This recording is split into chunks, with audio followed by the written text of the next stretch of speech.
Hi, I'm Randall Watkins, the winemaker for Laurel Glen Vineyard, doing our vineyard news. One thing I wanted to talk about is how beautiful it is here on Sonoma Mountain. We have our cover crop that is growing. It's thriving throughout the winter, locking in the little amount of soil that we have on the mountain to prevent erosion. And it has a number of benefits for us. It will also provide nutrients for our vines. The cover crop that we plant, we look at one of them here is this Biomaster pea.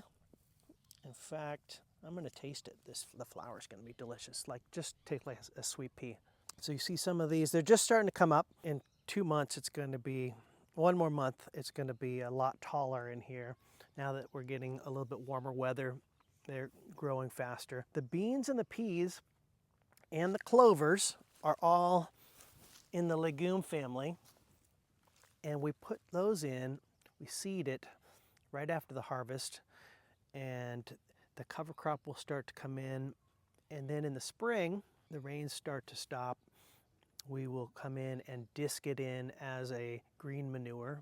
We want to get that nutrients back into the soil so that the vines can utilize it. We don't use any synthetic fertilizers here, all natural. This isn't my favorite, but people do love their mustard, don't they? You can see we do have a little bit of mustard in the field. It has kind of a long tap root, so it can break up the soil, get oxygen down into our soil. We have amazing soil here. It's a little bit deeper than some mountain vineyards that I've worked with, but it has a gentle slope, so it's very well drained. It's rocky, and the vines will struggle a bit here, but it's not such a struggle that we have to irrigate much. We actually can almost entirely dry farm this vineyard. That's unusual for a mountain vineyard, and it's partially due to the depth and the health of our soil.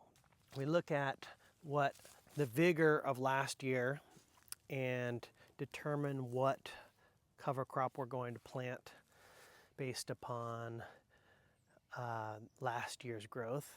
If we have a lot of nitrogen in the soil already, we don't put as much of our legumes, the beans and peas.